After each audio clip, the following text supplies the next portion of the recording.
On va voir maintenant les relations entre les contraintes, les tas de contraintes, l'ellipsoïde des contraintes et les grandes familles de failles.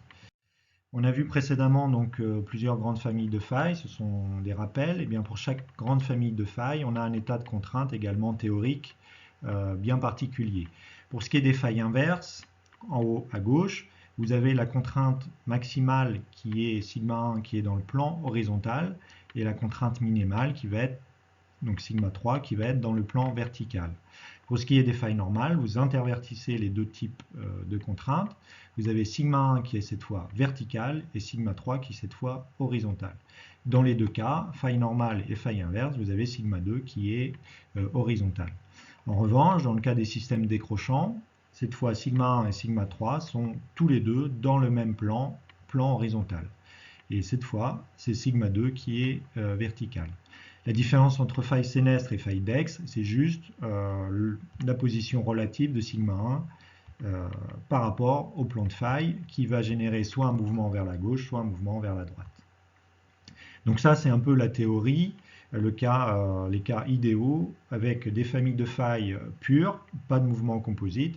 Et donc pour ces familles de failles pures, on peut définir des états de contrainte également idéaux, comme on vient de le voir.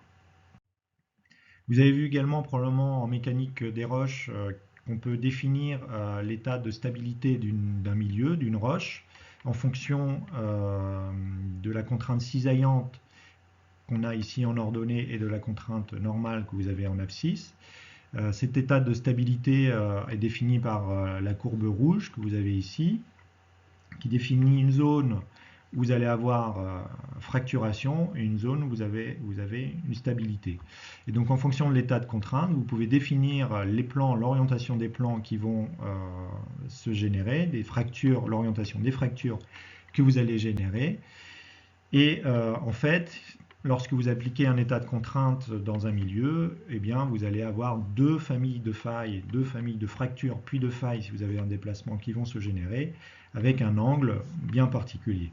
Je ne reviens pas là-dessus, c'est des choses que vous avez vues avec M. Bourlange en cours et que vous avez vu également en TD. L'important, c'est que ce que je vous ai décrit précédemment eh bien, est également valable pour des familles de failles conjuguées. Sur ces schémas-là, vous avez rappelé l'orientation des états de contrainte à gauche, ici en bleu, pour les trois systèmes de failles principaux, faille inverse en haut, faille normale au milieu et faille décrochante en bas à droite. Et le point particulier, c'est qu'on voit que la contrainte principale, sigma 1, est toujours à la bissectrice d'un angle entre les deux plans conjugués. Vous avez ici en rouge donc la contrainte maximale suivant cette flèche noire et qui se trouve à la bissectrice des deux plans conjugués qu'on a vus précédemment, suivant un angle, ici alpha, qui est à peu près de 30 à 40 degrés dans le cas idéal théorique. Donc ça dépend un peu des différents types de milieux que vous allez rencontrer.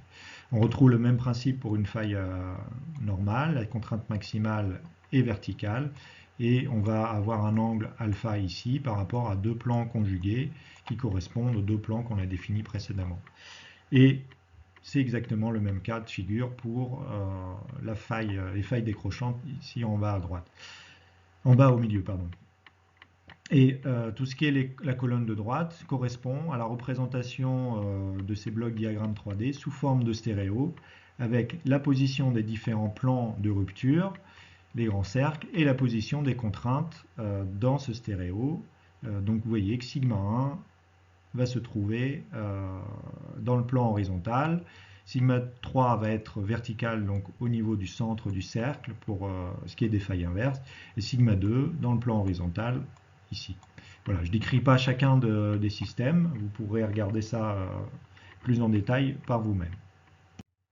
Aujourd'hui, on va s'intéresser donc au système distensive dans lequel on trouve des failles normales. Donc je vous le rappelle, on va avoir principalement dans ces cas-là une contrainte maximale qui va être verticale et une contrainte minimale qui va être horizontale.